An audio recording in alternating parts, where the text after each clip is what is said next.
সিরাজগঞ্জে সাবেক ফুটবলার মরহুম সেলিম রেজার সুজন স্মৃতি ফুটবল টুর্নামেন্টের শুভ উদ্বোধন।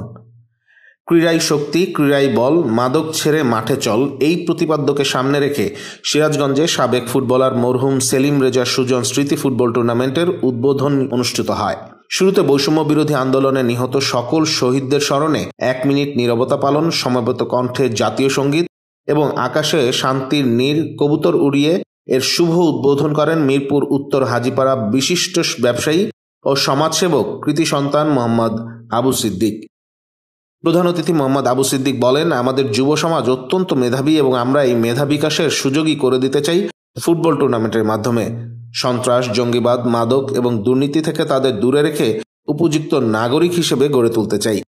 এ খেলায় অংশগ্রহণে খেলাধুলার মাধ্যমে ব্যক্তি জীবন গঠন করার সুযোগ রয়েছে।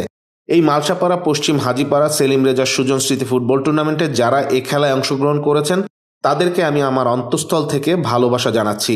আগামী বাংলাদেশ গঠনে তোমরা আরও এগিয়ে যাও। শনিবার 18 জানুয়ারি বিকেল 3টায় মালসাপাড়া পশ্চিম হাজীপাড়া মিলন সংসদ ক্লাব সিরাজগঞ্জের আয়োজনে ফুটবল টুর্নামেন্টের উদ্বোধন অনুষ্ঠানে সভাপতিত্ব করেন মিরপুর উত্তর হাজীপাড়া বিশিষ্ট সমাজসেবক মোহাম্মদ আব্দুল আজিজ শেখ।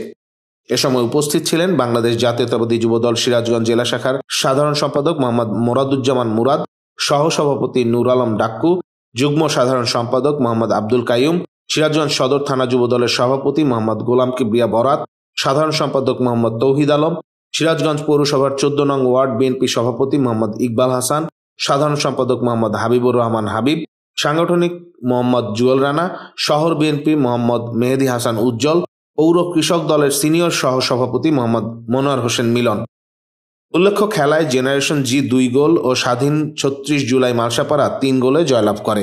ফুটবল টুর্নামেন্টে 5টি দল অংশগ্রহণ করছে। উদ্বোধনী খেলায় রেফারি হিসেবে দায়িত্ব পালন করেন মোহাম্মদ নাসির হোসেন এবং লাইন্সম্যান মোহাম্মদ মনি এবং জুবায়ের।